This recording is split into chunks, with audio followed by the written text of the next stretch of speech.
Em nome do Pai, do Filho e do Espírito Santo. Amém. Da Maria, cheia de graça, o Senhor é convosco. Bendita sois vós entre as mulheres, bendito é o fruto do vosso ventre, Jesus.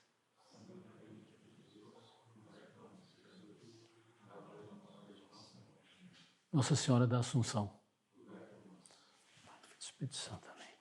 Bom, hoje nós vamos então terminar comentários sobre a bibliografia. Vou falar de algumas pessoas que eu mencionei aqui na bibliografia e começar a primeira conferência sobre a Revolução em si, né? E nós vamos começar pelo vandalismo da Revolução, que é uma das coisas mais tristes da história, né? A destruição que é a destruição da própria história, destruição da arte, né?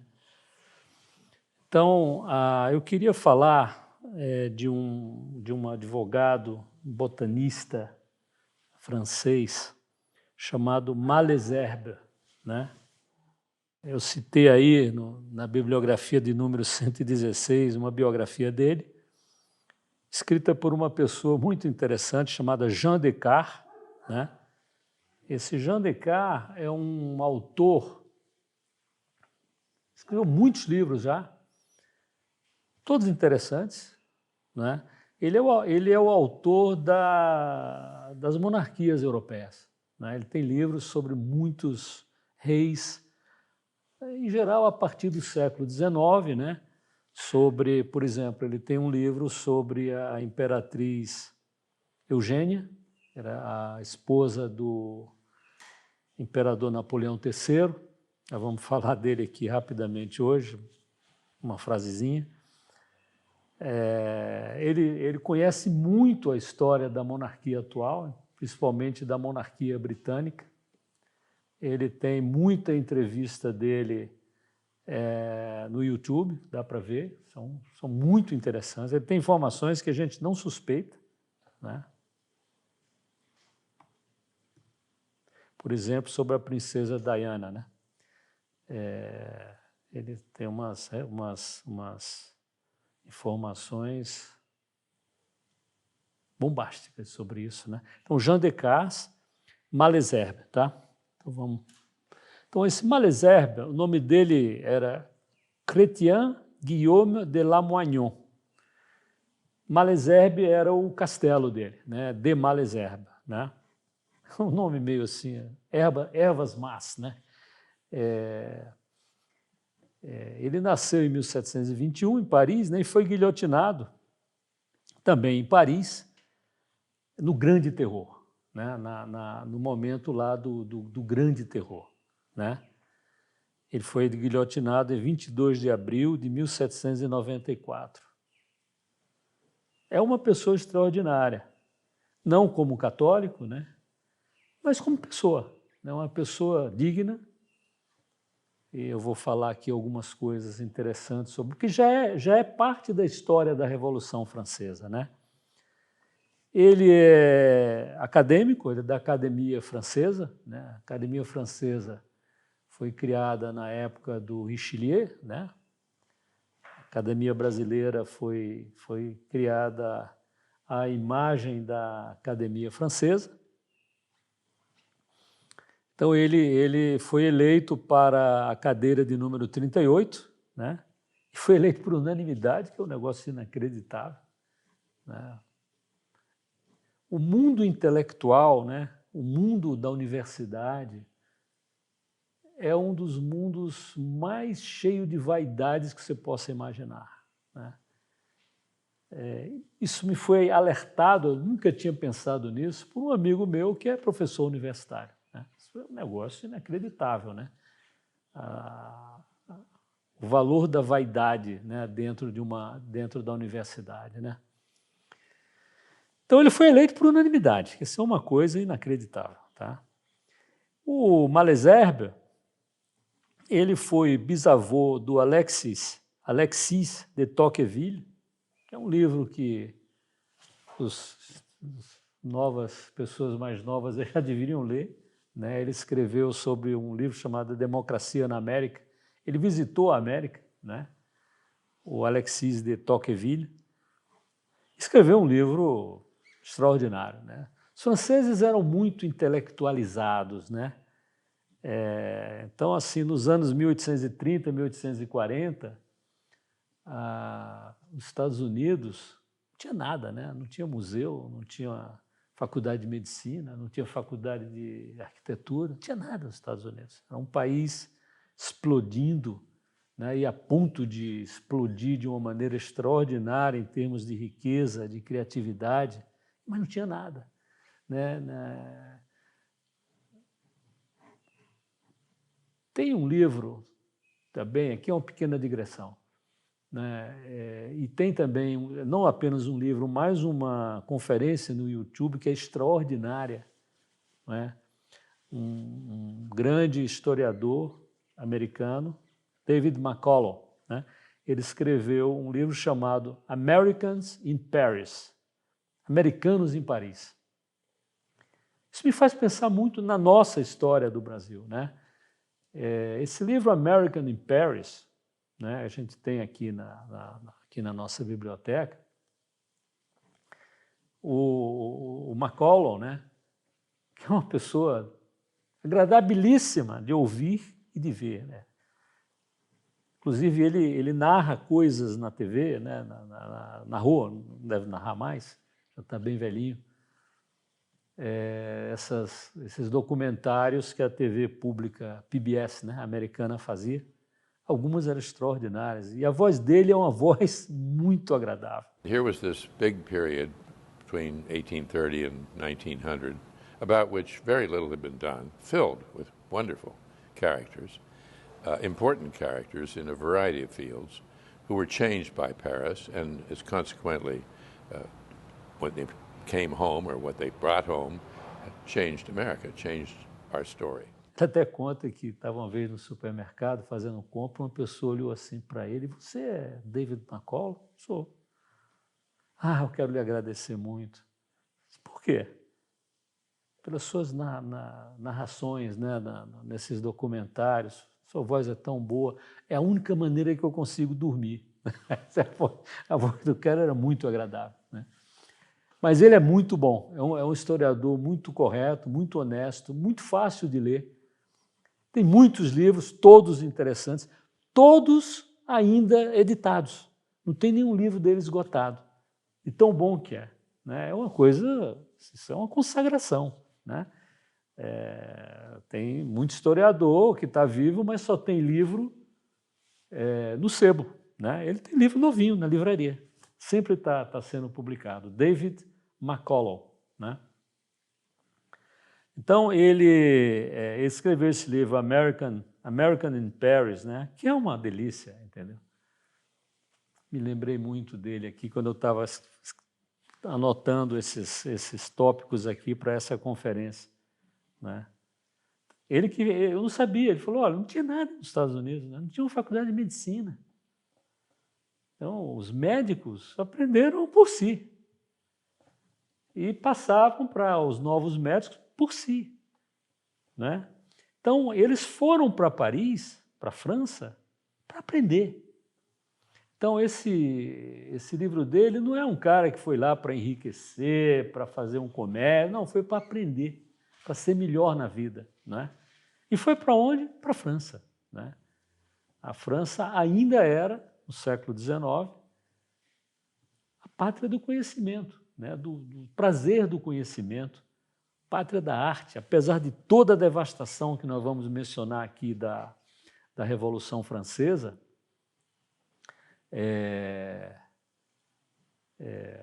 a pátria da arte, a pátria da cultura, né? As faculdades de medicina, as faculdades de arquitetura, tudo isso os americanos foram aprender em Paris, né? Samuel Morse, né, o cara do telégrafo, era um pintor. Foi para Paris para aperfeiçoar os seus dons de pintor, né? E veio de lá com a ideia do telégrafo, por exemplo, né? Então, assim, é uma coisa que é muito interessante. Muita gente veio também de lá, de Paris, esses americanos, com uma ideia contra o racismo, né? Porque havia negros, por exemplo, nas universidades da França, né? Então, isso era uma novidade nos Estados Unidos, não existia isso nos Estados Unidos, né? Então, é muito interessante. Então, esse David McCullough. Bom, o Malesherbes, né? Chrétien Guillaume de Lamoignon de Malesherbes, pessoa que me chamou muito a atenção, porque era uma pessoa direita, uma pessoa correta, né? Vou mencionar aqui algumas coisas dele. Ele era responsável pela censura na França na época do Luís XV, né? Um rei bem ruinzinho, né? E aí houve uma determinação de apreensão, foi cassada a autorização para impressão da enciclopédia, a Encyclopédie, que estava sendo publicada na França nessa época, né? É um livro muito endeusado, um livro muito fraquinho, assim, do ponto de vista da verdade, né? E mesmo da ciência, né? Era muito pretensiosa a Encyclopédie, né? Mas era uma coisa francesa. O francês sempre teve muito isso. Então, foi revogada a autorização de impressão da enciclopédia e o Diderot, né, o Diderot, como a gente fala em português, né, ele foi decretado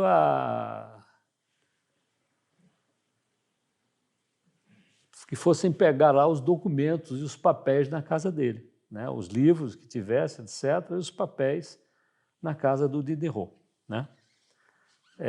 E o Diderot ficou desesperado. Pô, a minha vida toda está nesses papéis, etc., né? Então ele foi foi conversar com o Malesherbes, né? E o Malesherbes falou: traz tudo aqui para casa.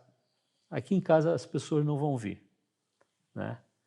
Então isso mostra quem era o Malesherbes, né?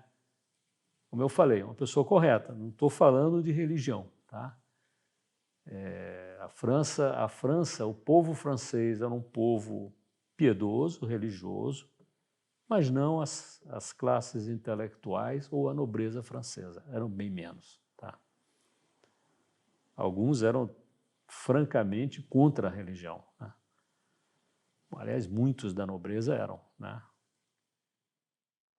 Então, quando o Diderot falou: bom, eu chamo quem para carregar esses papéis? Porque, de repente, a pessoa que carrega os papéis vai depois dizer: não, o papel levei para tal lugar. Vão pegar os papéis de qualquer maneira. Por isso que o Malesherbes disse assim, né, não, traz para minha casa, né? Então, isso é um traço que o Malesherbes tinha. Ele tinha também o costume, né, de repreender o rei, quando ele achava que o rei estava errando, né? Então, isso trouxe muitos problemas para o Malesherbes, né? Então, ele repreendeu várias vezes, publicamente, como juiz, né? Ele era magistrado, né? Repreendeu o Luís XV. Então, em 1771, ele recebeu uma lettre de cachet, né, que é uma carta é um documento do rei pela qual ele toma uma decisão sobre o indivíduo, manda para a Bastilha ou manda ele ser exilado em algum lugar. Então ele foi exilado no castelo dele, porque assim uma das maiores penas que podia ser imposta a uma pessoa, a um intelectual, a um nobre francês, era a proibição de estar em Paris e Versalhes. Pô, eu estou fora do mundo, né? Então ele foi proibido, ele foi exilado para o castelo dele, que ficava a mais de 70 quilômetros ao sul de Paris, na direção de Orleans. Então isso é uma catástrofe para uma pessoa que você desapareceu, né? Você não vai ser visto, você não vai conversar, você não vai saber o que está acontecendo oportunamente, né? Mas depois da morte do Luís XV, né, ele voltou às graças do novo rei, que era o Luís XVI, Luís XVI era neto de Luís XV, né? Os filhos de Luís XV tinham morrido, né? Então ele foi sucedido por um neto. Como Luís XIV foi sucedido por um bisneto, né? Luís XV era bisneto de Luís XIV, né? Então morreu o filho de Luís XIV, morreu os netos de Luís XIV e foi sucedido por um bisneto, né? Então ele voltou às boas graças, né, do governo francês, né? Então ele ocupou vários cargos, ministro, etc. É uma pessoa altamente considerada, Malesherbes, né? Aí chegou a Revolução, né? Em 1792, o Malesherbes foi visitar uma filha dele que tinha imigrado para a Suíça, para a cidade de Lausanne, né? Mas ele voltou rápido, né, para a França. O Malesherbes era contra a imigração, né? Uma multidão de nobres franceses e mesmo de eclesiásticos franceses fugiram da França durante a Revolução, né?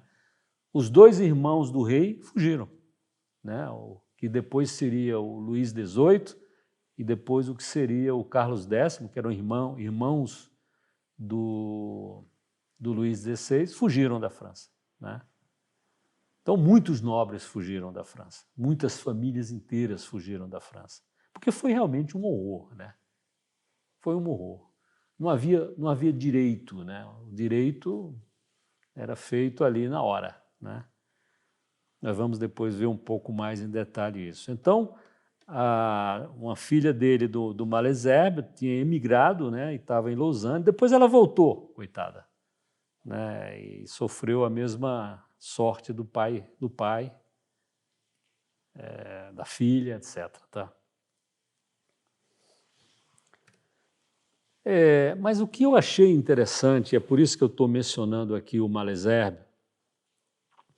Desculpe, eu não deu tempo de traduzir essas coisas, porque o tempo está muito curtinho. O Malesherbes, na época do Luís XVI já, né, ele foi o grande ator, né, da emancipação dos protestantes e judeus na França. Tá? Desde Luís XIV, do final do reino do Luís XIV, o Luís XIV havia revogado o Edito de Nantes, né, que dava uma certa liberdade aos protestantes na França, né? Liberdade de culto, etc. Então, havia revogado e o Luís XVI voltou atrás de uma série dessas coisas, permitindo uma liberdade bastante grande para protestantes e judeus na França. Isso foi o Malesherbes que ajudou a fazer. Então, ele se voluntariou a ser o advogado do rei. Olha que coisa mais extraordinária. Essa é uma coisa trivial, ele vai até ganhar fama, nada disso, né? Ele estava arriscando morrer, né, ao ser advogado do rei da França na Revolução Francesa, no julgamento que a Revolução Francesa estava fazendo, né? O rei sabia que não tinha nenhuma possibilidade de se dar bem nesse julgamento, né? O Malesherbes, ele mandou uma carta para o presidente da convenção. A convenção era como se fosse o Congresso durante esse período da Revolução, né? Então ele mandou uma carta para o presidente da convenção dizendo o seguinte: eu ignoro se a Convenção Nacional dará a Luís XVI um advogado para defendê-lo e se ela, a convenção, né, permitirá que ele escolha seu advogado. Neste caso, eu desejaria que Luís XVI saiba que, se ele me escolher para esta função, eu estou pronto a me devotar a ela. Parece trivial, mas isso é a morte, né? Isso é um risco de morte. As pessoas que ajudaram o rei, depois as pessoas que ajudaram a rainha, sofreram muito. Muitos foram guilhotinados, inclusive, né? Então, Luís XVI, olha a resposta de Luís XVI quando ele soube disso, quando ele soube da oferta do Malesherbes para ser advogado dele no processo, né, um processo que começou aí em dezembro de 1793, e que o veredito seria dado no dia 20 de janeiro de 1792. O veredito seria dado em 20 de janeiro de 1793. Um julgamento de um mês, basicamente, para uma coisa tão importante, né? O Luís XVI respondeu o seguinte: o seu sacrifício é tão mais generoso porque você está expondo a sua vida e não vai salvar a minha. Você é uma pessoa muito generosa, você está expondo a sua vida para me defender, você não vai salvar a minha vida, mas está expondo a sua vida, está arriscando a sua vida, né? Que resposta. A carta que o Luís XVI fez para o Malesherbes é muito bonita, é muito tocante, né? Não é o caso de mencionar aqui mais detalhe, mas essa é a parte que é realmente o reconhecimento. O rei Luís XVI, ele falou nessa carta que ele mandou para o Malesherbes, diz que essa tua generosidade, esse teu ato de coragem pelo que você acha que é correto, se eu sobreviver a esse processo e me tornar rei de novo, porque nessa época a França já era uma república, tinha que matar o rei, né? O que eu vou fazer com o rei, né? Proclamei a república, o rei está aqui entre nós. É difícil esse negócio, né? É uma equação difícil, né? Lenin mandou matar o czar e a família dele toda. O que eu faço com essa família? É uma coisa difícil na vida. Então ele falou, se eu escapar desse processo, né, e me tornar rei de novo, eu quero lhe dar metade do meu reino em reconhecimento à grandeza da sua alma, por você ter se arriscado tanto pelo que você acha que é direito. Tá? Então, no dia 20 de janeiro, o Malesherbes fez parte de uma pequena delegação que foi lá na prisão do rei. O rei estava preso na Torre do Templo, Torre dos Templários, né? Que não existe mais, né? Napoleão mandou derrubar essa torre para não ficar essa recordação do rei lá em Paris, né? Napoleão queria agora só recordar ele mesmo, né? E os descendentes dele e a família dele, né? Então o Malesherbes foi comunicar, tinha umas 2, 3 pessoas do governo revolucionário, e ele, como advogado, foram comunicar ao rei que ele havia sido condenado à morte e que ele seria guilhotinado no dia seguinte, né? Falei para vocês na conferência passada, né? O rei pediu 3 dias para se preparar para a morte, né? Não deram os 3 dias, mas deram o padre, né? Aceitaram dar a ele o padre que ele pediu, né? Que era o confessor da irmã dele, Madame Elizabeth. É o padre Edgeworth de Firmont, né? O padre que eu falei na conferência passada, uma figura muito interessante. Bom, após a execução do rei, né, Malesherbes não saiu da França. Ele continuou na França. Ele era contra esse negócio de ir embora do seu país, né? Ainda mais na idade dele, né? Já estava com mais de 80 anos, né? Sair da França, vou ficar aqui, né? Ficou no castelo de Malesherbes dele, né? E ele queria defender a rainha se ela viesse a ser julgada, a rainha Maria Antonieta. O rei foi guilhotinado em janeiro de 1793 e a rainha foi guilhotinada em outubro de 1793, né? 9 meses depois. A rainha Maria Antonieta.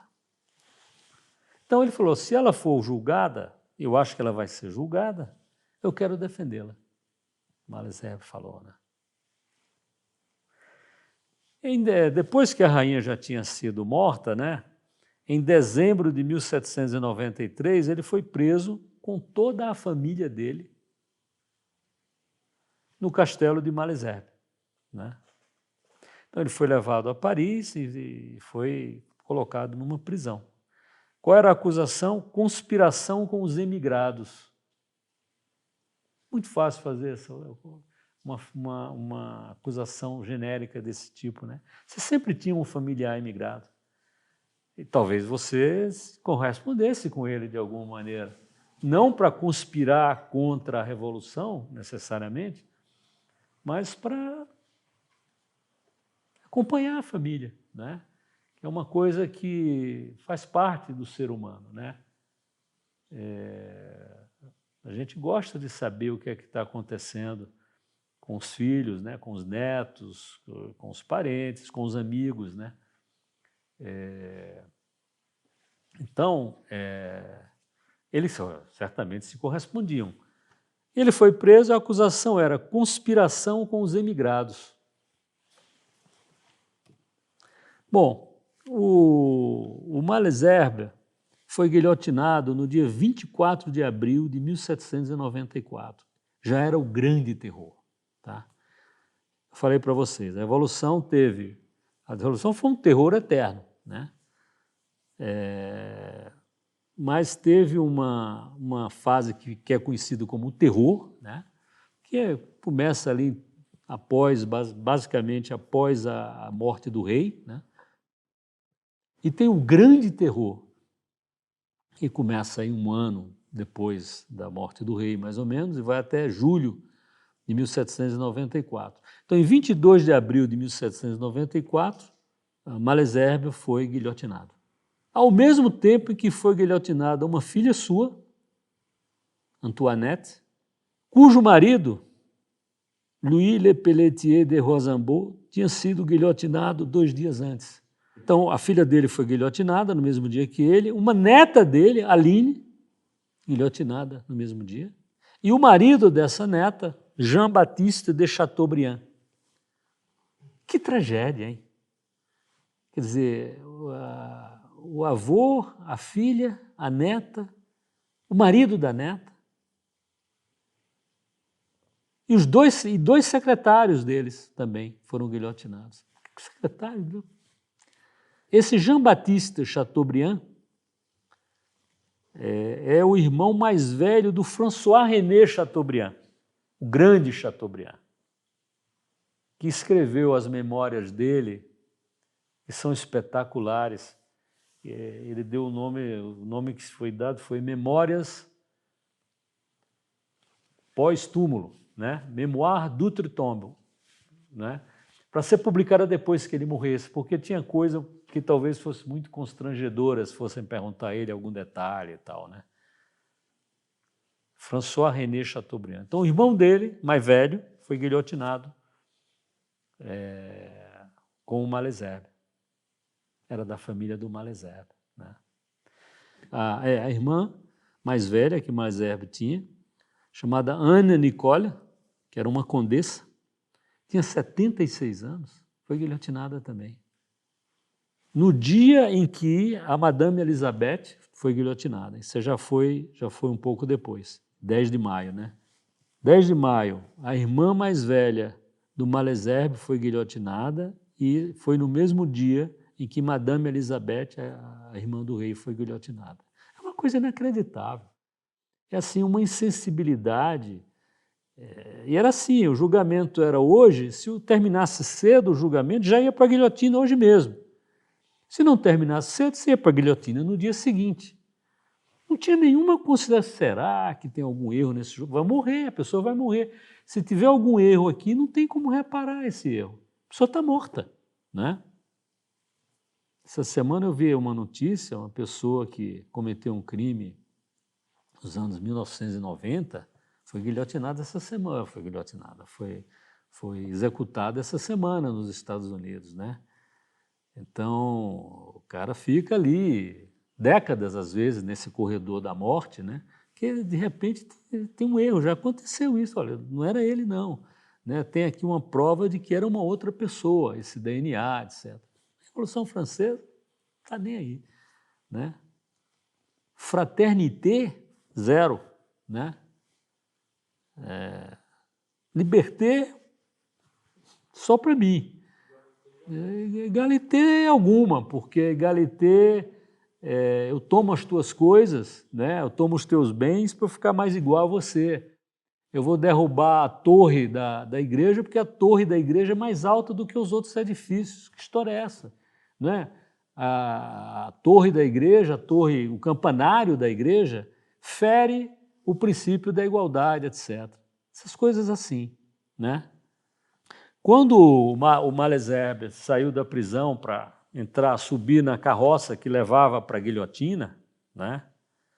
Deixa eu ver aqui, 22 de abril, talvez já fosse lá na barreira do trono que a guilhotina estava, né? Ele tropeçou numa pedra antes de subir na guilhotina, né? E ele era uma pessoa de uma cultura enorme, né? O Malesherbes. Então ele falou, e ele falou assim, né? Rindo, né? Estou indo morrer e ainda estava rindo. Ele falou assim, isso é um mau presságio, um mau agouro, né? No meu lugar, um romano voltaria para casa. Um romano ia sair de casa, tropeçava e voltava para cá. Opa, não vou sair mais não, vai acontecer alguma coisa ruim comigo, né? Eu coloquei aí uma imagem dele, né? Do Malesherbes. É uma coisa engraçada, né? No século XVIII, começou no século XVII, se usava muito a peruca, né? E peruca empoada, né? Tava um pó, né? Parece que a pessoa é velha, mas você tem uma criança de cabelo branco assim às vezes, né? Empoada, porque era moda, né? Alguns falaram que é porque o rei Luís XIV estava ficando careca e botou uma peruca e todo mundo pôs a peruca, né? Pô, né? Muita gente até gostou dessa história, né? Porque deixa de ser careca, como se fosse uma tragédia, né? Então tá aí a imagem do Malesherbes e aqui o castelo dele, que é um castelo que se visita lá na França. Eu nunca fui, mas se visita. É muito bonito, né? Tem muito castelo na França, ainda hoje, sendo recuperado ainda hoje das devastações do tempo, que começaram basicamente na Revolução Francesa, né? Tem muito castelo que se visita, né? Alguns até tem um que eu vi um vídeo no YouTube, né? De um dessas pessoas que comprou um desses castelos, que é casado com brasileira, né? Então lá tem um monte de imagem lá, santos da Bahia, etc., né? Nossa Senhora Aparecida e tal. Você vê logo que tem alguma coisa ali, né? Aqui é uma imagem da Maria Antonieta que é muito tocante, tá? E eu coloquei do lado uma carta da Maria Antonieta, o testamento dela, né? A última carta que ela fez, que é o testamento dela. Essa imagem, ela estava na carroça indo para a guilhotina. Está com as mãos amarradas atrás, o cabelo já cortado, né? Uma touca, né? O cabelo cortado, ele se chamava fazer a toilette. Então o carrasco, antes de levar o condenado para a guilhotina, ele cortava o cabelo, para que a lâmina da guilhotina, o cabelo não atrapalhasse, entendeu? Era a guilhotina, a lâmina tinha que encontrar a carne do pescoço, né? Então, essa imagem foi feita por um grande pintor, do qual vou falar no futuro, chamado David, Jacques Louis David, grande pintor, que era um pintor extremamente requisitado pela nobreza do mundo, né? Especialmente francesa, fez quadros espetaculares, né?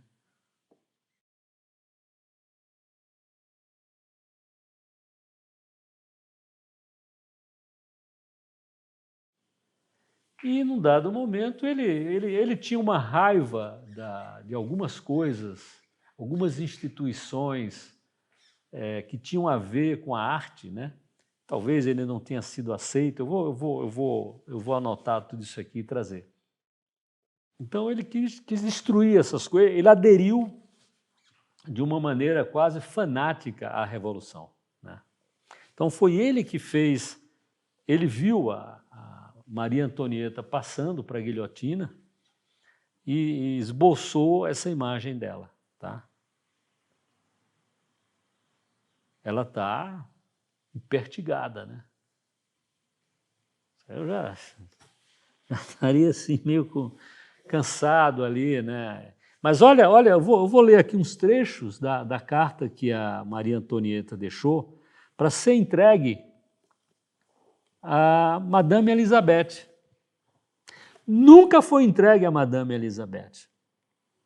Que coisa, que crueldade, né? Ela pedindo para olhar para os filhos dela, que estavam 2 filhos da Maria Antonieta. Um morreu na prisão, extremamente maltratado, e uma escapou, né? Foi libertada depois em troca de outras coisas. Então, ela diz assim, olha, eu morro na religião católica, apostólica e romana, na religião dos meus pais, naquela religião em que eu fui educada e que eu professei sempre, não tendo nenhuma consolação espiritual a esperar aqui na prisão. Não espero nada, não vão me dar nada. Não sabendo se existe ainda padres desta religião aqui na França. Então, que coisa, hein? Quer dizer, eu vou morrer amanhã. Isso foi escrito não está aqui, mas foi escrito na madrugada, 4 da madrugada, do dia em que ela ia ser guilhotinada. Ela foi condenada, né? Isso existe, esse manuscrito, as pessoas anotaram e tudo, né? Então ele falou, será que eu não vou poder nem me confessar? Eu não vou poder receber os últimos sacramentos, né? Porque não tem mais padre. Eles não vão me dar um padre que não tenha jurado a Constituição Civil do clero. E esses eu não quero. Esses não estão dentro da Igreja de Roma, né? São os jurões, os padres que juraram a Constituição Civil do clero, né? Que coisa, hein? E ela também diz assim, e mesmo o lugar onde eu estou os exporia demasiado, né? Quer dizer, um cara entrar lá para confessar, para dar os últimos sacramentos a ela, que não fosse jurão, ele ia estar exposto. Você é? Então iam pegar esse padre, né? Eu peço sinceramente perdão a Deus por todos os erros, faltas e pecados, né, que eu possa ter cometido desde que eu existo. É uma confissão geral, né? Eu espero que na sua bondade Ele queira receber esses meus últimos votos, para que Ele possa receber a minha alma na sua misericórdia e na sua bondade. Eu peço perdão a todos aqueles que eu conheço, e a você, minha irmã. Ela chama a Madame Elizabeth, que era irmã do rei, né, irmã do marido dela, né? É uma irmã na lei, né? É uma irmã, né? Eu peço perdão a todos aqueles que eu conheci e a você, minha irmã, em particular, por todas as penas e aflições, né, que sem querer eu possa ter causado a você, né? Eu perdoo a todos os meus inimigos o mal que eles me fazem. E aqui eu digo adeus às minhas tias e a todas as minhas irmãs, aos meus irmãos e irmãs austríacos, né? Ela, obviamente, ela veio da Áustria, né? Foi o casamento dela com Luís XVI foi uma mudança gigantesca na política e na diplomacia francesas, né? O inimigo da França era a Áustria, E a Inglaterra, mas era a Áustria, né? Então, o fato de ela, do rei Luís XVI, ter se casado com Maria Antonieta, né, uma arquiduquesa da Áustria, né? Você vê, era uma coisa tão importante que não podia ser só uma duquesa, né? Nenhuma grã-duquesa, como em Florença, um grão-duque de Florença, era uma arquiduquesa, né? O arquiduque, né?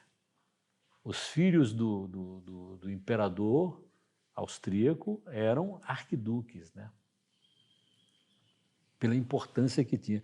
Então isso aí selou, de certa forma, o casamento dela, uma aliança da França com a Áustria, né? O que causou muitos problemas dentro da França, porque tinha um partido que vivia da guerra, né? É como hoje, né? Os Estados Unidos vivem em guerra permanente em vários lugares do mundo desde os anos 40, né? E é um partido fortíssimo, o partido da guerra, isso em qualquer lugar, em qualquer época da história, né? Porque isso movimenta muito dinheiro, né? A guerra movimenta muito dinheiro, né? O orçamento dos Estados Unidos 900 bilhões de dólares, um orçamento militar, né?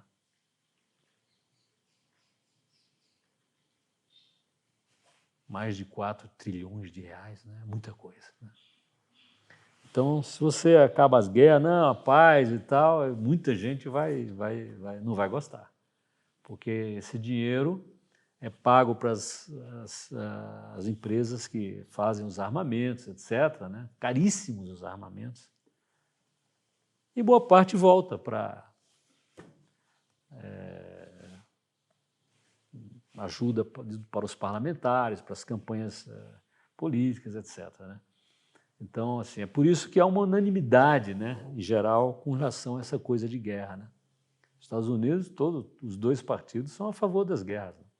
Não, tem que ir lá e tal, defender a democracia e tal, né? Então, foi a ida da Maria Antonieta para a França, para casar com Luís XVI, foi um evento político e diplomático da mais alta importância.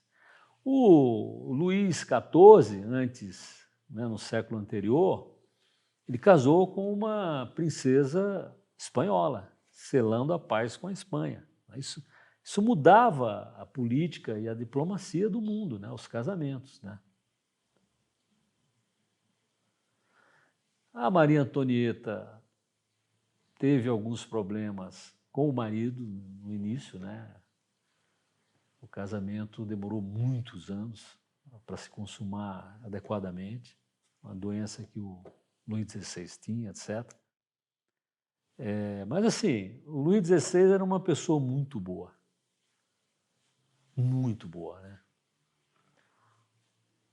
Primeiro rei que não tinha uma amante em muito tempo na França. Muito tempo. E foi guilhotinado. A gente não consegue entender os desígnios de Deus, né? Mas voltando aqui, né? Então ela diz assim: eu tinha amigos e a ideia de ser separada deles para sempre e as dores, né, que eles vão sentir, né, é um dos maiores é uma das maiores dores para mim mesmo, né, que eu levo morrendo, né. Que eles saibam, esses meus amigos, amigas, né, pelo menos que até o meu último momento eu pensei neles. Adeus, minha boa e carinhosa irmã. Eu espero que essa carta possa chegar até você. Não chegou. Pense sempre em mim. Eu vos beijo de todo o meu coração, assim como aos meus pobres filhos. Meu Deus, como é desesperador deixá-los para sempre. Adeus, adeus, eu só vou me ocupar agora dos meus deveres espirituais, né? Como eu não sou livre nas minhas ações, pode ser que me tragam um padre. Mas eu já aviso aqui, protesto aqui, que eu não vou dizer uma palavra e que eu o tratarei como se ele fosse um estranho. Porque certamente iriam levar para ela um padre jurão, se levassem, né? É possível que tenham conseguido introduzir um padre disfarçado para confessá-la, um padre não jurão, né?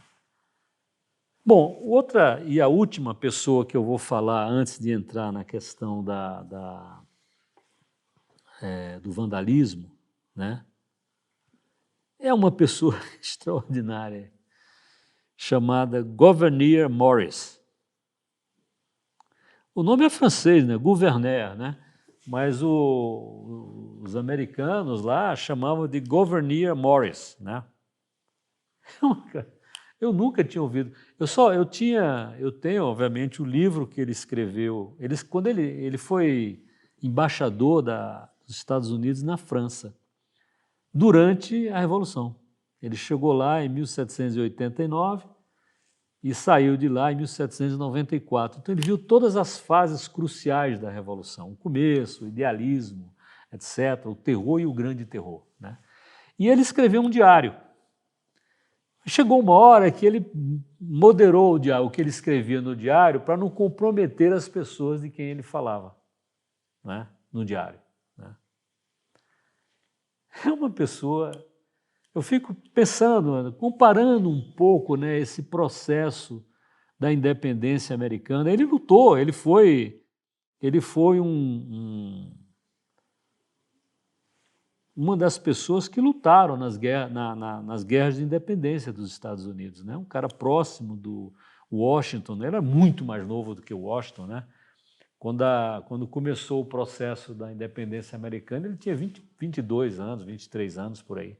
Era muito novo, mas já era um cara muito estudado e de uma família de governantes, vamos dizer assim, né? Família que tinha um poder... nos estados, que ainda eram ingleses, né, ainda estavam submetidos à Inglaterra. Então a família dele tinha uma tradição muito grande. E eu achei muito interessante a vida dele, né? Não que ele tenha sido uma pessoa boa, né? Longe disso, né, do ponto de vista religioso, mas é uma pessoa de influência e que tinha aqueles ideais da época, né? Temperados com muito realismo, né? Por exemplo, ele foi amigo do Lafayette, né? O Lafayette foi o francês que foi para os Estados Unidos para ajudar lá na Revolução Americana, muito jovem, né? O Lafayette fez do Washington como se fosse um pai dele, né? Ele se aproximou muito do Washington, gostou muito do Washington e vice-versa, né? Mas o Gouverneur Morris, ele conheceu o Lafayette lá nos Estados Unidos. O Lafayette não avisou que estava indo para os Estados Unidos, não pediu licença, ele abandonou o regimento dele e foi para os Estados Unidos, né? E o Gouverneur Morris, quando ele foi ser o embaixador na França, ele se chamava ministro, né? O Império Brasileiro ainda se chamava ministro, não embaixador, tá?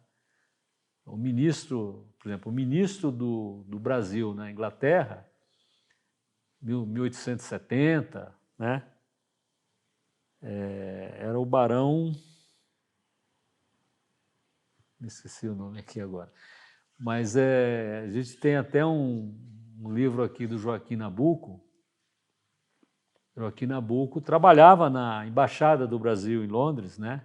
Seção lá de passaporte, etc. E ele publicou o livro dele, o Joaquim Nabuco, em Londres, em 1871, O Abolicionismo. Livro em português, publicado em Londres. E ele fez uma dedicatória manuscrita ao Barão de Penedo. O Barão de Penedo era o ministro do Império em Londres. era o posto mais importante da diplomacia brasileira, era em Londres, ser ministro em Londres, né? Então, esse Barão de Penedo era o chefe, vamos dizer assim, do Nabucco, na Inglaterra. E o Nabucco fez uma dedicatória manuscrita ao Barão de Penedo desse livro em 1871. A gente tem esse livro aqui. Por um acaso, aí, muitos anos atrás, comprei esse livro e vi que tinha essa dedicatória, né? É uma coisa muito importante. Então, o ministro dos Estados Unidos na França era o Gouverneur Morris, de 1789 a 1794. E ele, conhecendo Lafayette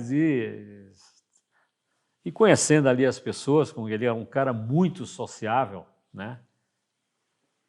Vivia. Embaixador já é assim, ele é mais ainda, né? Um cara solteiro na época, né? Namorava todo mundo, etc., né? Apesar de ter uma perna de pau, né? Vou falar sobre isso. Ele falou, esse negócio não vai dar certo. Não vai dar certo. É muito confuso, desorganizado, não tem rumo. E falou, e se couber ao Lafayette dirigir isso daqui, ele não tem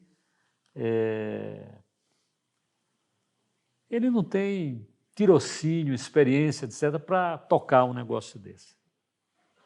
E assim foi. Tá? Então, esse Morris, o que me chamou a atenção, primeiro eu comprei esse livro porque ele está na bibliografia, eu citei na bibliografia aqui, dos livros importantíssimos sobre a Revolução Francesa. Ele é uma testemunha da Revolução Francesa, ele estava lá, e conversando com todo mundo, né? E ele redigiu o texto final da Constituição americana. Sabe lá o que é isso? Eu vou mostrar o texto da Constituição, o preâmbulo, né, da Constituição americana, que chegou para ele e o que saiu dele foi aprovado. É uma dívida gigantesca que os Estados Unidos têm com esse homem. Tá? Ele era muito bom na redação. Então, esse Morris, né, ele conheceu, obviamente, uma das pessoas mais infames da história, que é o Talleyrand, né, brilhantíssimo, porém, pessoa muito infame, né, traiu todo mundo com quem ele trabalhou, etc., né, que é esse Talleyrand. Né. Esse Talleyrand era um bispo católico, e que a primeira traição que ele fez, grande, né, foi a própria igreja. Né? Quando começou a Revolução, havia um grande problema. Por que detonou, né, a Revolução? O que gerou o início da Revolução? Falta de dinheiro, falta de orçamento. Né?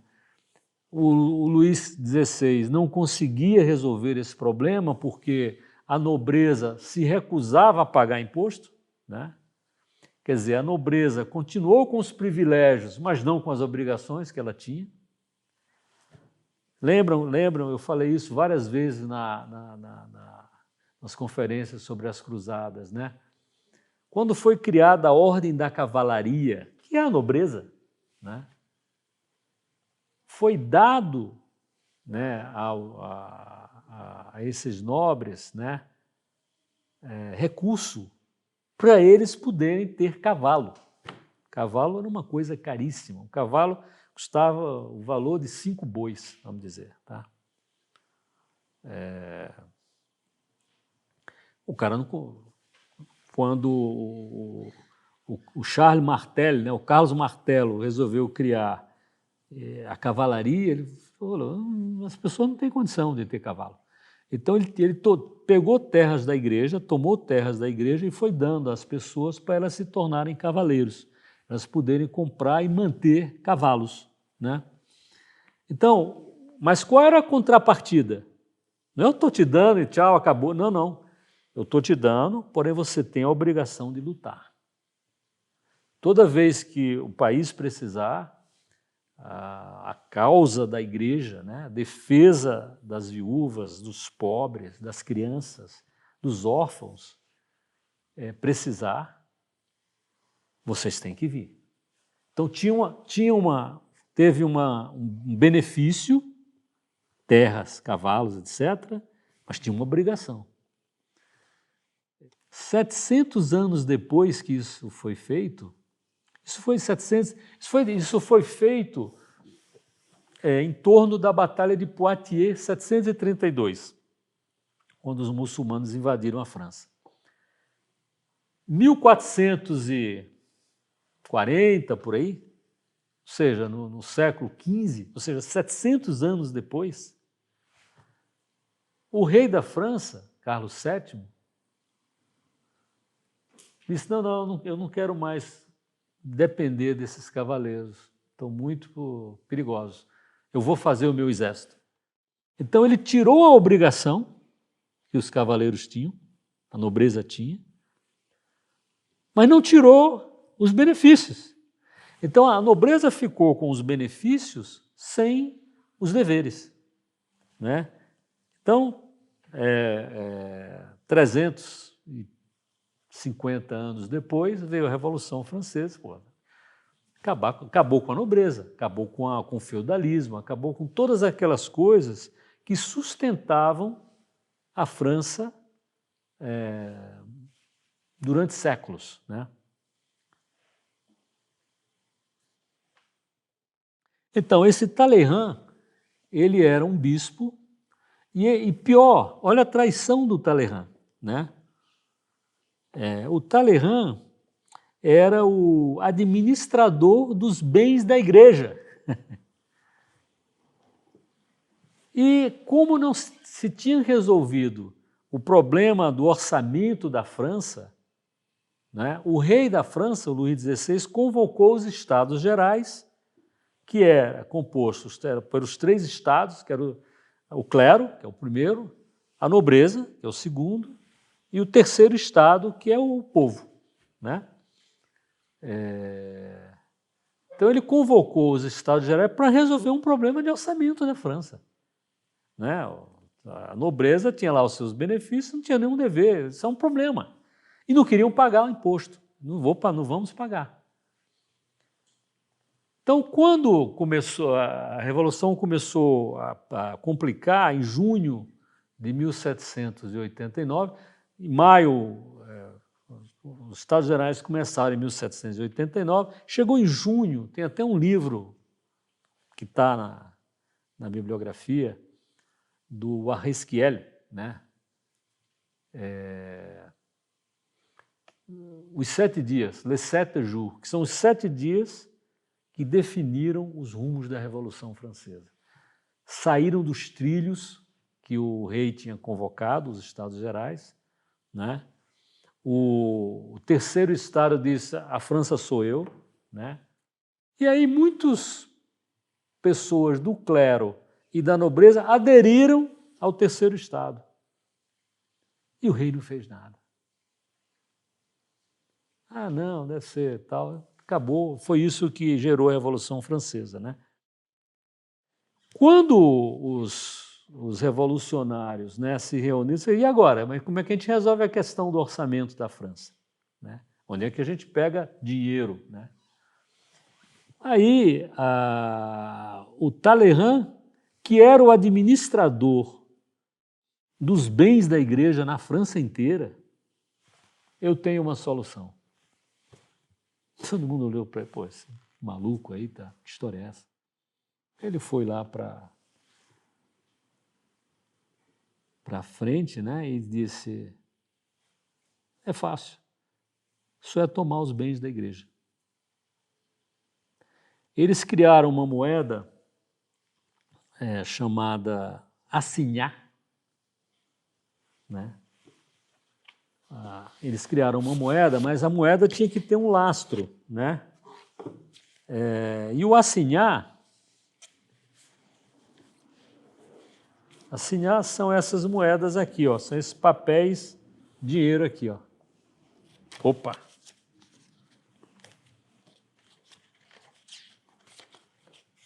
facílimo de falsificar, né?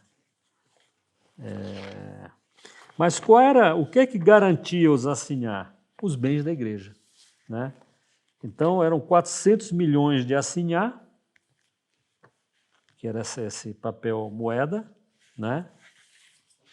Isso aqui eu peguei lá no antiquário lá na França, no antiquário de livros e papéis, né?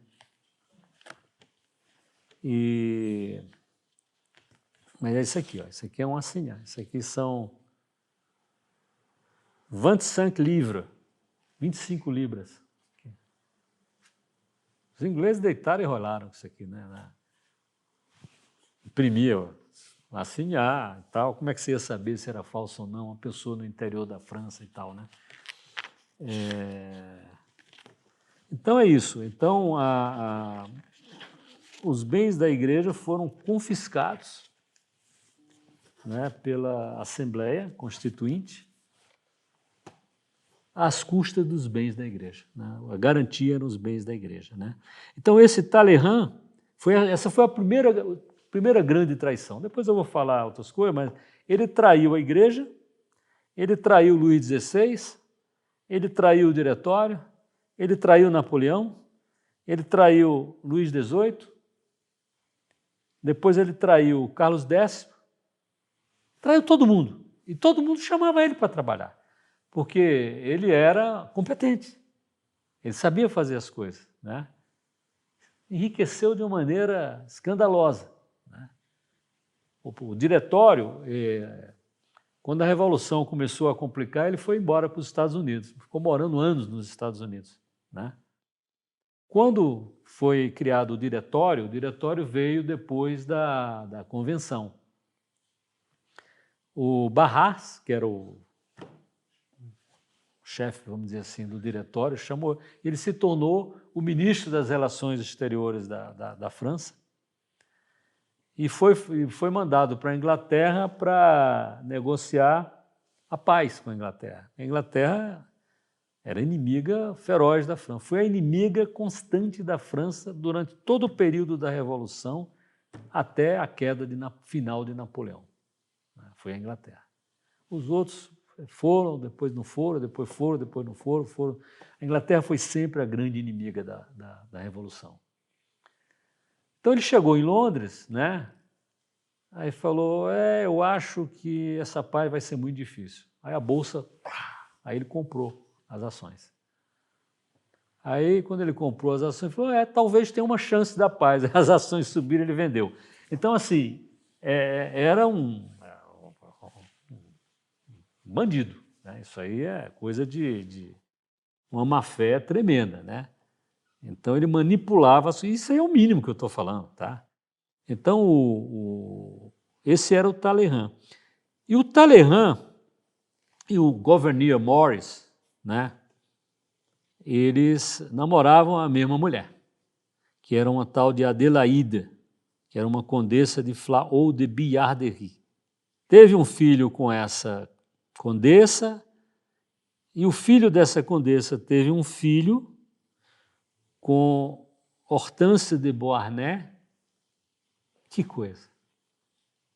E a Hortense de Beauharnais ela é a mãe de Napoleão III. Então, esse filho do Talleyrand era irmão do Napoleão III, por parte de mãe, né? Que é o tal de Duque de Morny, sujeito bem ruizinho também. Bom, Morris foi o único embaixador estrangeiro que permaneceu em Paris durante o terror. Isso lembra um outro embaixador americano em Paris, Elihu Washburn, né?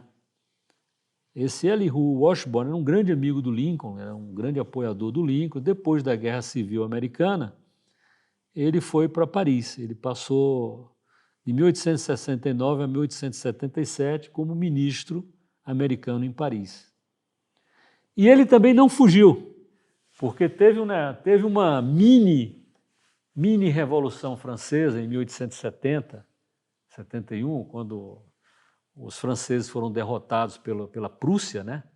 Guerra Franco-Prussiana, esse embaixador americano virou o representante da Prússia perante a França, porque eles estavam em guerra, eles não podiam se falar, eles tinham que se falar mediante o embaixador de outro país, né? E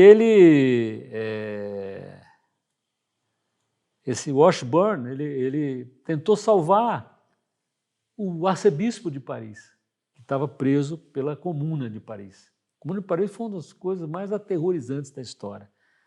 Uma crueldade, uma coisa assim, sem pé e sem cabeça, né? Matar, para quem pensa do jeito que as pessoas da Comuna de Paris pensavam, é coisa trivial. Mata. Então, ele não conseguiu. O arcebispo de Paris foi fuzilado, né, pela Comuna, né? Ele e mais alguns padres lá, né? Mas esse Morris, Gouverneur Morris, né, ele, no começo da Revolução, antes do terror, né, imagino como é que foi o terror, mas antes do terror as pessoas pegavam um nobre ou alguém assim de que eles tinham muito ódio, o povo mesmo, enforcava.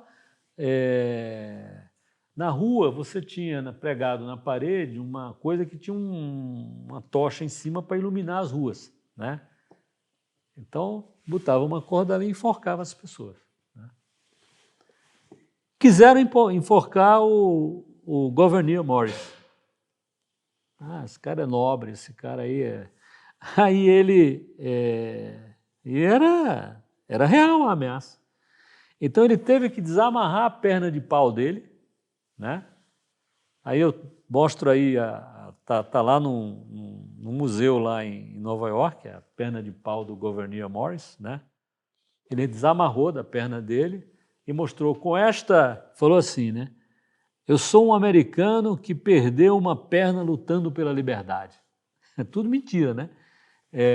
Mas assim, ele perdeu a perna porque ele teve um acidente de carruagem, a carruagem caiu em cima da perna dele, ele teve que amputar a perna. Mas os caras não sabiam disso, né? Então, o cara que ia ser enforcado acabou sendo aplaudido, né? Mas ele lutou pela liberdade dos Estados Unidos, isso era verdade, né? E só para, né, guerra, essas grandes alterações da ordem são sempre muito penosas, né?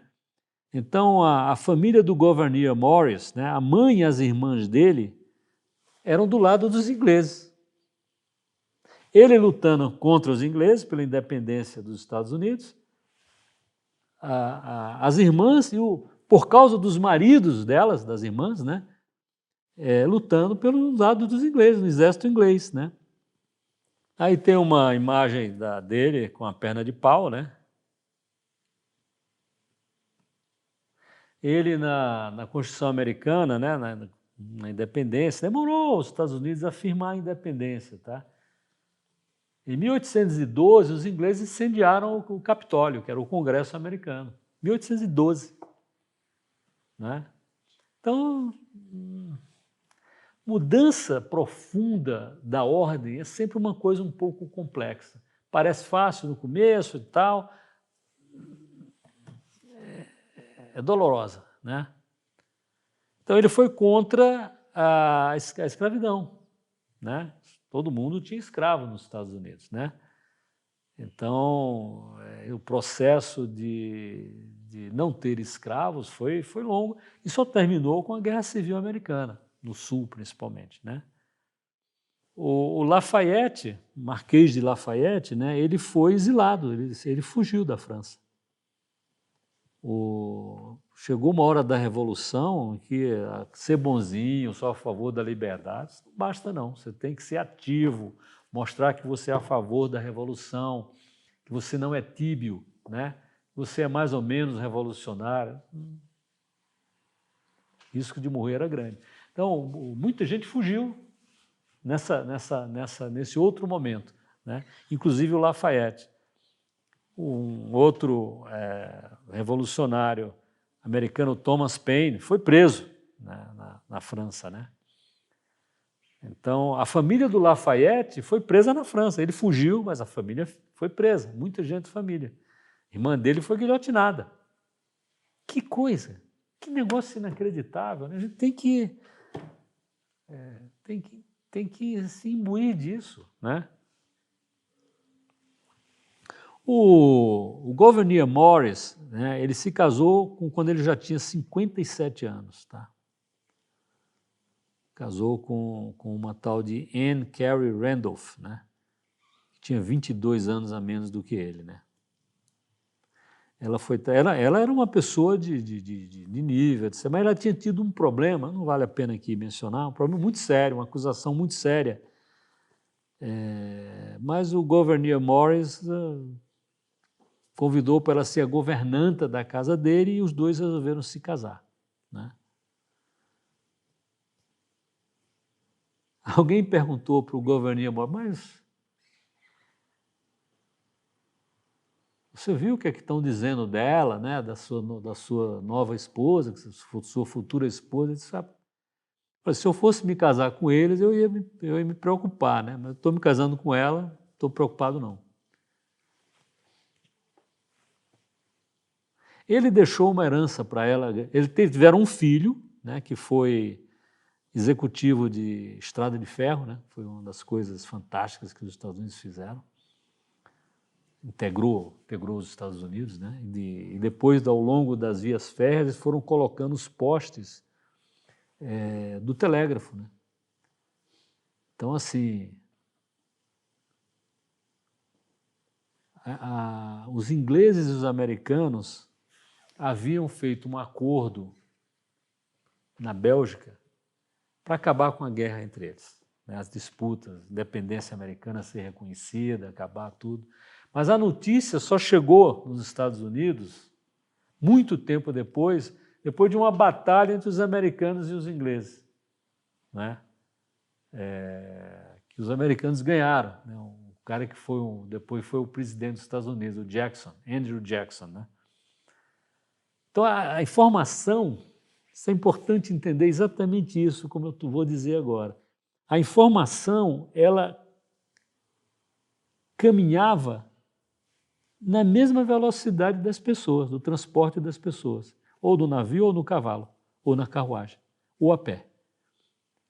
Não tinha como você mandar uma informação para o outro lado do Atlântico que não fosse via navio, né? Até a invenção do telégrafo. Quando foi inventado o telégrafo, o Lincoln foi assassinado em Washington, quase que instantaneamente, o outro lado dos Estados Unidos já estava sabendo da notícia por causa do telégrafo, né? E a última coisa do Gouverneur Morris, né, é o preâmbulo. Bom, primeiro essa estátua aqui, deixa eu mostrar uma estátua. Está vendo um busto dele aqui, do Gouverneur Morris? Eu fiquei impressionado com isso. Esse busto foi feito em Paris por um dos maiores escultores da época na França, Houdon, o nome do cara, Jean-Antoine Houdon. Esse Houdon era o escultor que todo mundo queria ter, né? Então ele fez esse busto, o Houdon, do Gouverneur Morris em Paris, em 1789, né? Assim, só é coisa superficial, mas que para estimular o pensamento da gente, né? Quantos brasileiros fizeram isso?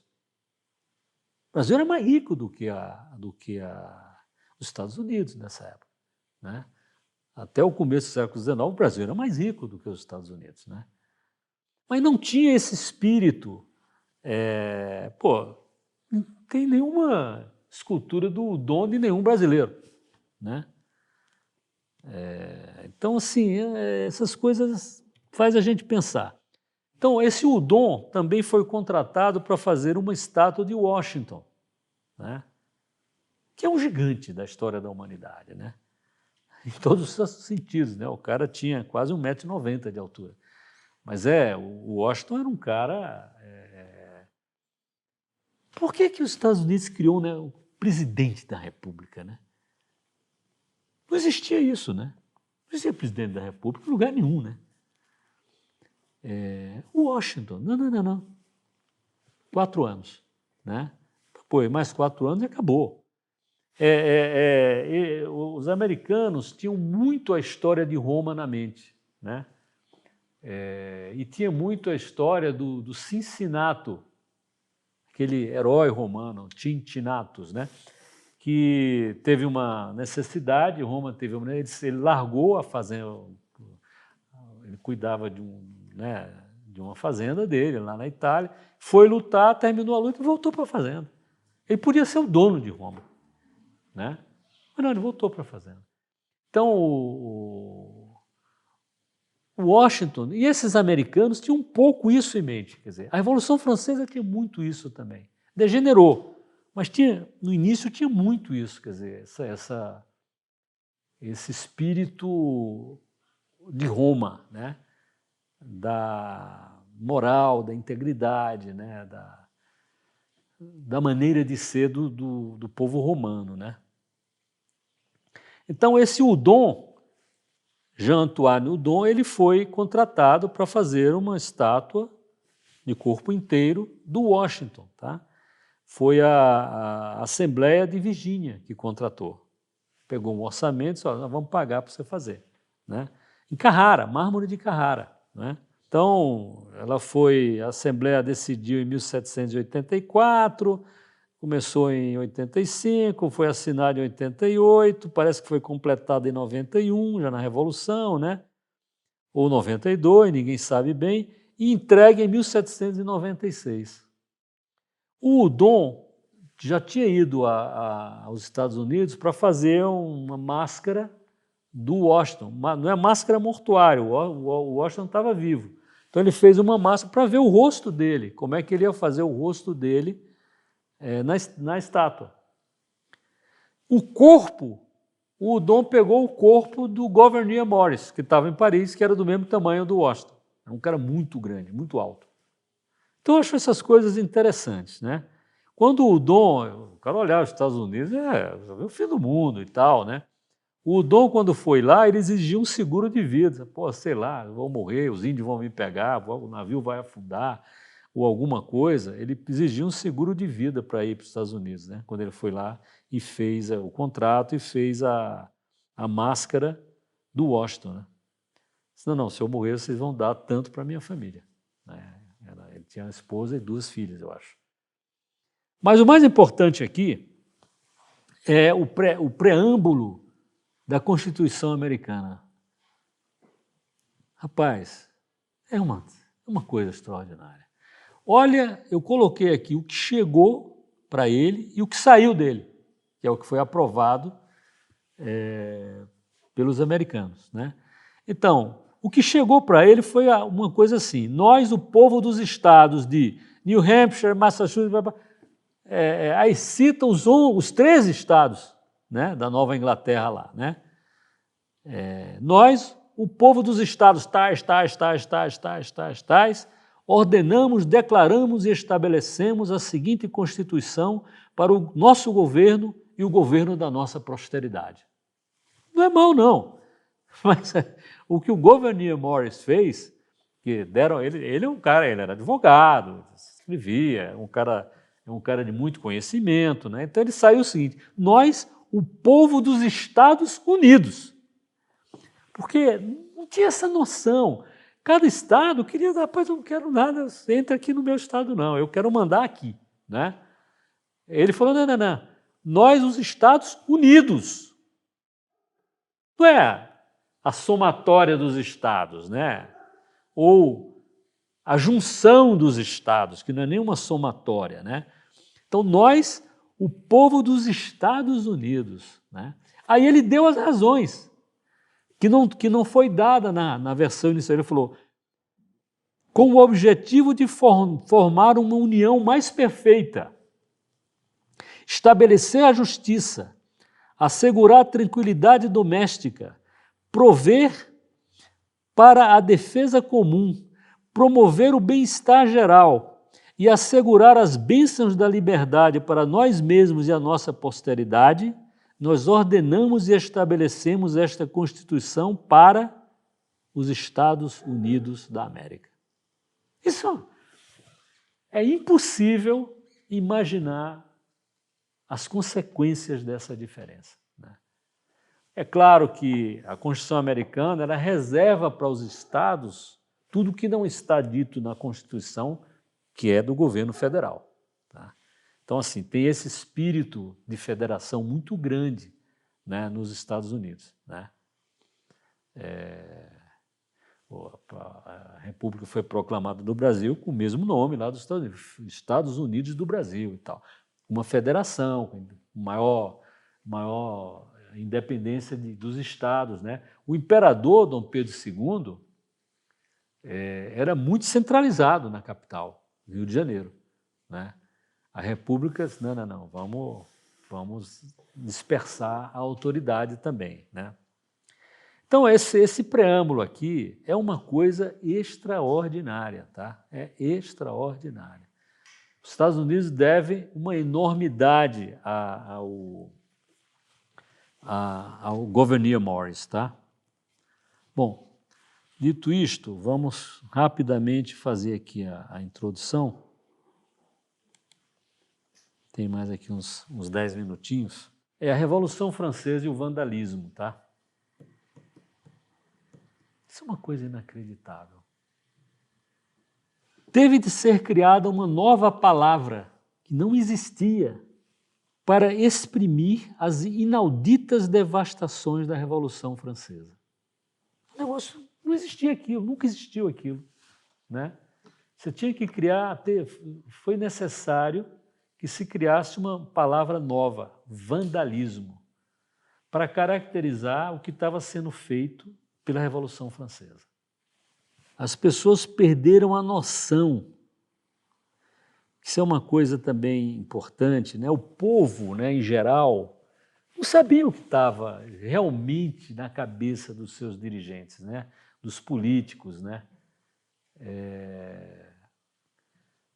A comunicação eram as folhas que eram impressas, né? E circulava em Paris, demorava para chegar no interior, eventualmente e tal, né?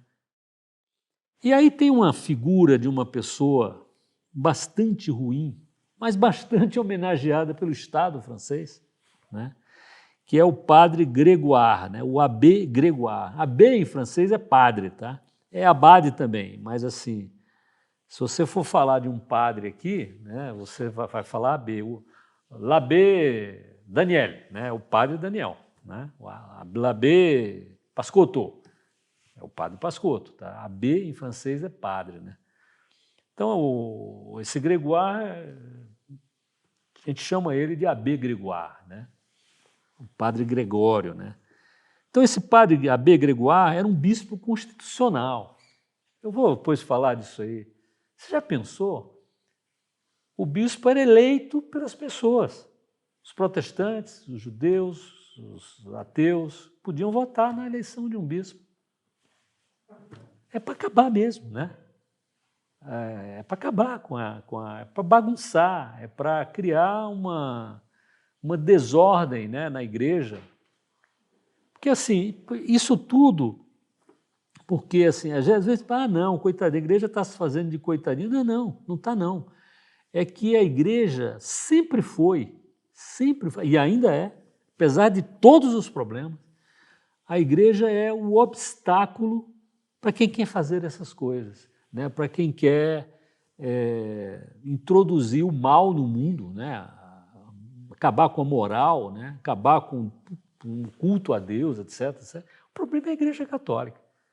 O resto, pode ser um probleminha aqui, outro ali, isso passa. Não tem uma estrutura capaz de suportar esses ataques. A igreja tem, né? Você prende o Papa, bom, e aí? Você vai fazer o quê com o Papa? Vai matar o Papa ou eleger outro? Né? Não é uma coisa hereditária, né? Você não domina a igreja, pode causar mal à igreja, né? Pode causar muito mal à igreja, mas você não domina a igreja, né? Simplesmente tendo um papa cativo. Napoleão prendeu 2 papas. A Revolução Francesa prendeu 2 papas, né? O Pio VI e o Pio VII, né? Então, esse Abbé Grégoire, ele é típico de muita coisa que nós vemos hoje, de pessoas, pessoas que querem criar uma religião dele. O meu catolicismo é diferente. Não, meu amigo, só tem um catolicismo. Desculpe, né?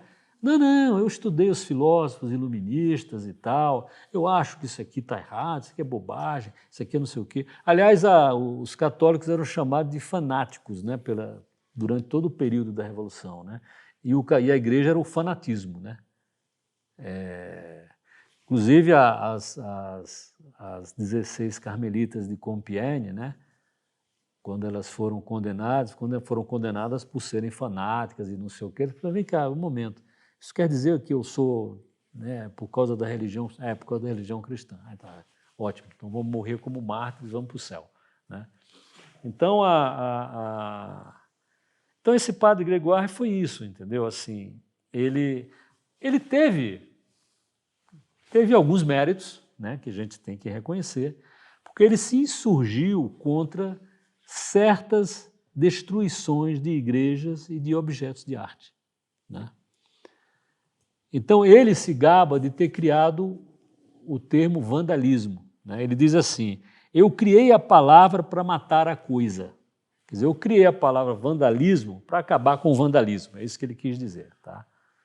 Mas, por exemplo, quando retiraram o telhado da Catedral de Chartres e não colocaram nada, ficou chovendo dentro da catedral, né? Isso aconteceu em muitos edifícios, né, durante a Revolução Francesa. Ele falou, poxa, ele apoiou. Não, tá bom. Porque por que tiraram o telhado? Porque o telhado das igrejas e das catedrais, obviamente, era de chumbo, né? Placas de chumbo, né? Coisa duradoura, né? Não, mas eu preciso do chumbo para fazer balas, para defender os patriotas e tal, entendeu? Então sempre tinha uma razão que não justifica de jeito nenhum o dano causado, né? O benefício é assim, o dano é assim, né? Mas sempre, não, precisamos de balas, precisamos tirar o telhado ali da igreja, porque, inclusive, o pessoal lá de Chartres, né, os clérigos que estão lá, etc., eles não juraram a Constituição, né? São nossos inimigos, vamos tirar o teto da igreja deles, né? Tiraram, né? Então, o teto das igrejas, em geral, era assim, era de chumbo, tá? Então, esse Abbé Grégoire, ele se insurgiu sim, e se arriscou também, tá? Ele poderia ter morrido numa dessas, porque ele disse, não, isso aqui pode fazer assim e tal, né? E alguém já tinha falado dos vândalos, né? Tal, né? Os vândalos eram uma tribo nórdica, tá? Suécia, por ali, Noruega, Dinamarca e tal, tá? Que invadiu a Europa. A Europa romana, vamos dizer assim, né? Pessoas que disseram, vem cá, mas destruir estátuas não é destruir o despotismo, né? Porque Luís XVI era o déspota, né? Era o tirano, né? Coisa absurda total, né? Tirano baseado em quê? O que é que ele fez como tirano, né? Mas assim, não interessa, vamos matar o cara de qualquer maneira, né? Agora, uma coisa importante, os vândalos, né, e os outros bárbaros, né, eles destruíram monumentos e obras de arte. Mas atenção, né? Foi a Revolução Francesa que sistematizou, transformou em instituição pública, política do país a destruição dos monumentos de arte, tá? Arquitetura, escultura, pintura. É muito pior do que os vândalos fizeram, tá? Os vândalos não tinham isso, isso não era um objetivo dos vândalos, não existia esse objetivo deles. Vamos destruir tudo. Não existia isso. Revolução Francesa, este era um objetivo, destruir tudo que lembra o fanatismo e o feudalismo e a realeza. Destruir tudo, tá? e vou pagar as pessoas para fazerem esse trabalho. Né? É uma coisa inaudita. Né? Os vândalos, por que eles... As coisas que eles destruíram em Roma não foi porque eles tinham o objetivo de destruir. É o seguinte, quando você cerca uma cidade, eu já falei isso nas conferências das cruzadas, quando você cerca uma cidade, se a cidade se render, eu não vou pilhar a cidade. Né? Mas se ela não se render e eu tiver que tomar a cidade, perdendo muitos soldados, né? Aí eu vou dar 3 dias para pilhagem. Os soldados fazem o que quiserem com a cidade. Ele pega os bens, destrói o que quiser, escraviza quem quiser. Era assim a regra.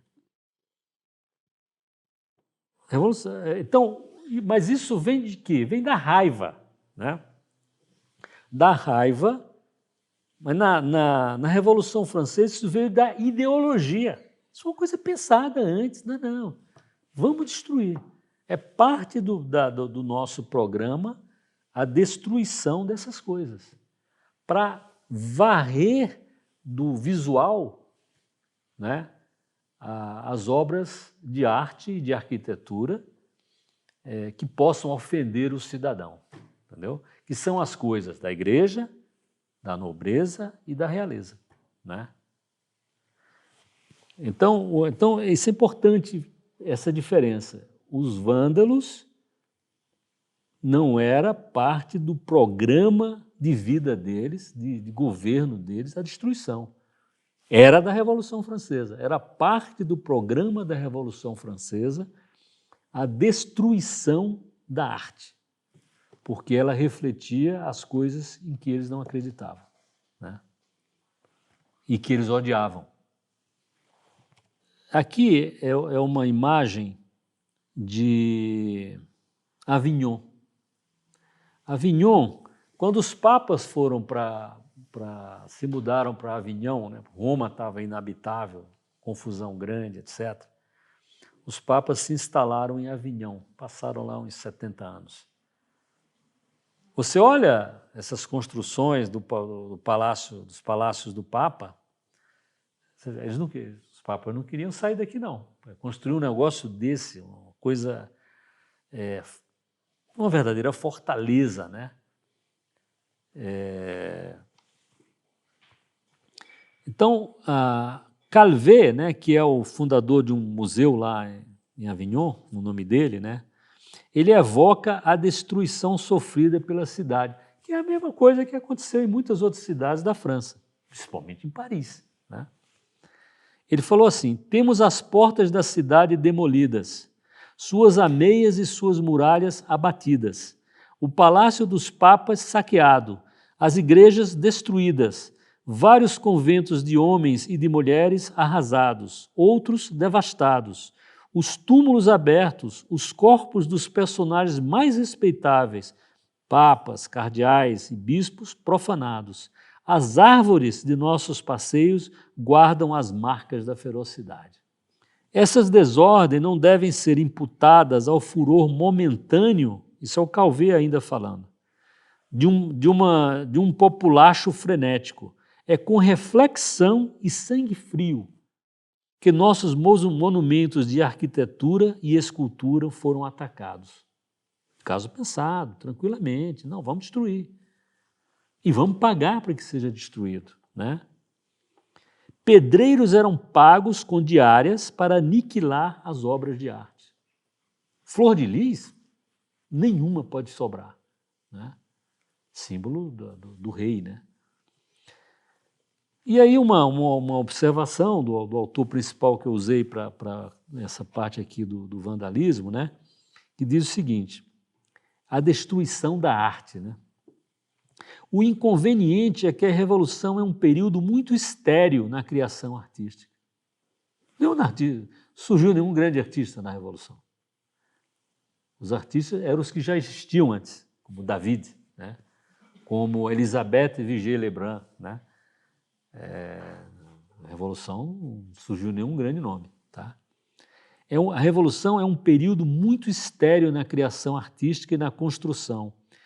E ela constitui um parêntese sem significação.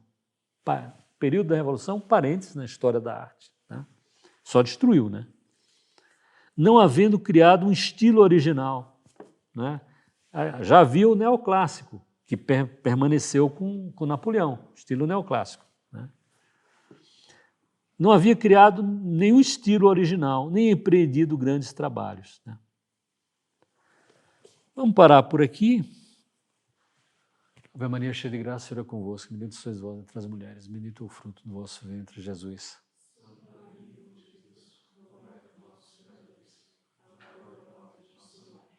Nossa Senhora da Assunção, as 16 Carmelitas de Compiègne.